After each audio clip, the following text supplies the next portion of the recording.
Hello, my name is Shaun. Welcome to Go, and on today's episode, we'll be talking about the Mercedes AMG SL. And no, that wasn't a flub. The SL is now under the AMG brand, and this is now a performance car. And the SL has a long and storied history, as most of us know, starting with the Gold Wing 300 SL back in the 1950s. And this car is replacing the most recent SL, which was released in 2012. So, yeah, this update is about 10 years in the making, and finally, it is here. At launch, this car is only going to come with one engine option, and that's the bi-turbo 4-liter V8 with two different levels of output. The SL55 4MATIC, which makes 469 horsepower, and the SL63, which makes 577 horsepower. So this car is going to be pretty powerful out the gate. And then there's going to be a base level inline 6 and of course more powerful engines later down the line. The new SL is wholly developed by AMG, so it's an all new aluminum space frame chassis. The self-supporting body structure is said to be more rigid than even the AMG GT Roadster, and I'll get to why that's an important factor in a few minutes.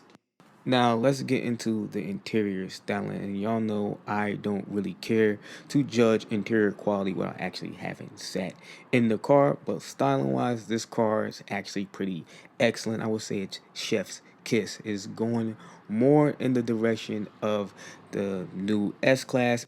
And this new SL will see the return of the 2+2 configuration. If you don't know what that is 2 seats in the front and 2 seats in the back. Of course, these are smaller seats, so don't expect to fit any adults back there. This new SL features a 12.3-inch digital instrument cluster and an 11.9-inch center touch panel. This new touchscreen is electronically adjustable to help with the reflection from the sunlight because this is a drop top. The new digital cluster is also under a binnacle for the same reason. Now let us transition to the exterior of the car. And since we have an all new car, we have an all new design. First, I'd like to say that this car is very reminiscent to the AMG GT. They damn near have the same, if not the same grille, while the front lights are more in line with the CLS. And I'll say that the rear end, and y'all probably gonna hate me for this, is reminiscent to a Porsche 911, the way it drops off from the roof line all the way to the back. Every time I see it, no matter from what angle, it's giving me 911 vibes. And one of the biggest changes for this SL is it now has a cloth top. They're saying that they've gone from the hard top to the cloth top because it saves about 40-some pounds in weight, and because it helps with the center of gravity for this new car. Overall, I'll say the design looks pretty damn well. Comparing it to the last generation SL, you wouldn't think that these cars are even part of the same lineage. And this car looks more like the AMG GT for reasons because this car is replacing the AMG GT Roadster, and only the Roadster, which is why this car looks a lot like that car. Actually, I was very surprised to learn that this would be the replacement to the AMG GT Roadster, which makes me wonder what's going to replace the AMG GT. Are we looking at another SL Gold Wing?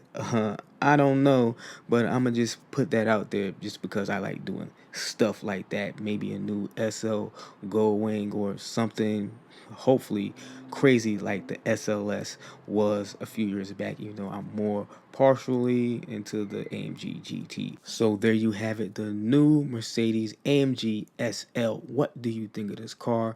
Are you excited about the design and the power that this car is going to deliver and what this car can be in the future? Let me know in the comments. And with that said, I like to bring this video to a close. So if you like the video, like the video. If you dislike the video, dislike the video. If you want to see what I got planned next, come see what I got planned next. Got a lot of stuff for this channel. Really want you guys to be there with me. And with that said, I'll catch you later.